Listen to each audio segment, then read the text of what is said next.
What happens when a medical tool is just another kind of musical instrument? Writing on July 1st, 2026, the author tracks a shift where sound moves from the fringes of therapy into the center of high-tech medicine. While ultrasound is a familiar tool for imaging, recent breakthroughs suggest its frequency might also treat Alzheimer's or repair joint tissue. The piece frames these medical devices as a new kind of musical instrument, capable of physical healing. It suggests a future where expensive, invasive scans are replaced by sonic spas, turning the intangible nature of sound into a precise, non-invasive foundation for medical treatment. Written by Ted Gioia in The Honest Broker, narrated for Arva. Healing sounds are the medical miracle of the 21st century. It sounds like sci-fi, but it's all coming true. When I started researching my book, Healing Songs, 2006, I had no opinion whatsoever on the therapeutic properties of sound. I didn't know if healing music was a reality or a scam. I really had no idea. But I was determined to find out. I often do that when starting out on a book. Unlike other authors who write nonfiction books in order to share their opinions, I do the opposite. I use these projects to shape my opinions. My goal is learning, not pontificating. I really don't have any narrative until I have spent many years studying a subject. That's what happened with Healing Songs.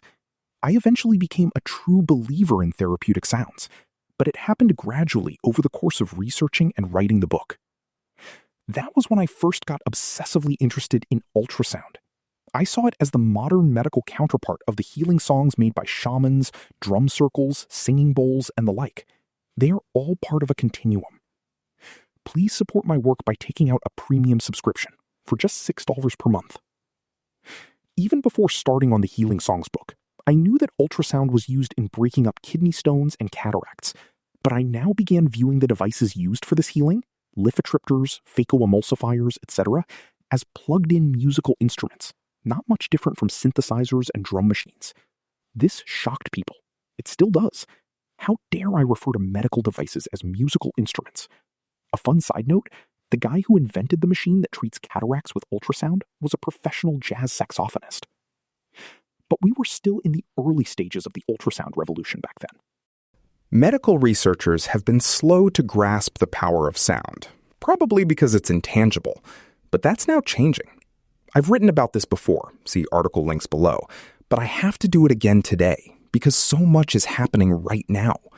Every month, some remarkable new property of sonic healing gets validated by research or clinical practice, and the developments of the last few days are especially exciting. Related articles from The Honest Broker. Can you really treat cancer with sound? Doctors raise a patient from a death-like state with electronic music. What can music do today? Consider the recent news from MIT, where researchers eliminated 50% of the brain plaque associated with Alzheimer's, and they did it with 40 Hz sound waves. No surgery or drugs were necessary. The procedure is completely non-invasive. And look at this brand new study, which reveals the potential to counter inflammation and reduce joint pain with low-intensity ultrasound. Body tissue magically starts to repair itself, with potential for use in everything from treating arthritis to recovering from injuries. And check out this article published just yesterday, which describes a significant improvement in motor skills among Parkinson's patients, all because of ultrasound.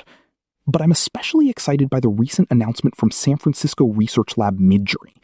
They have developed a new scanning technology involving ultrasound, and it sounds like science fiction. We're building a bold new kind of machine to reimagine the foundations of healthcare and our relationships to our bodies, the company boasts. It doesn't even feel like a medical procedure, more like a visit to the health spa. In fact, that's what the company will call its diagnostic centers, spas. It starts by stepping into a shallow pool of golden light. You then begin to descend into the water. Your body passes through a ring of underwater sensors, each acting like a dolphin using its echolocation. The sensors send ultrasonic sound waves through your body from every angle. With enough waves and enough angles, we form an image of what's happening inside your body. The goal is for this process to take no more than 60 seconds. You go into the water, you come out of the water, and you're done. The result is a 3D map of your body, down to a fraction of a millimeter. But here's the payoff.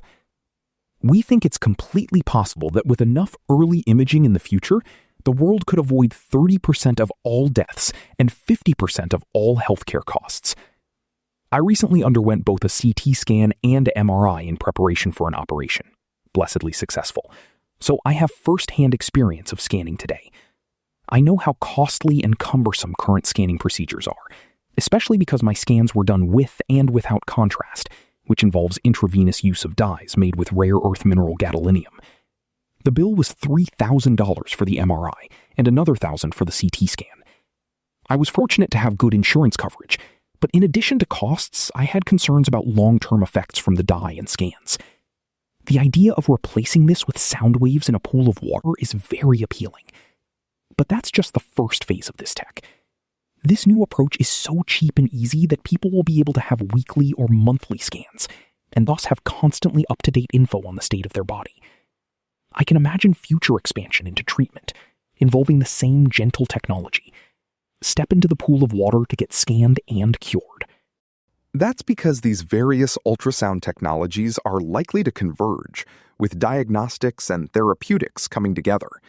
And just think that until a few days ago, Midjourney was betting its future on AI slop, but it has now discovered a bigger miracle, namely the power of sound.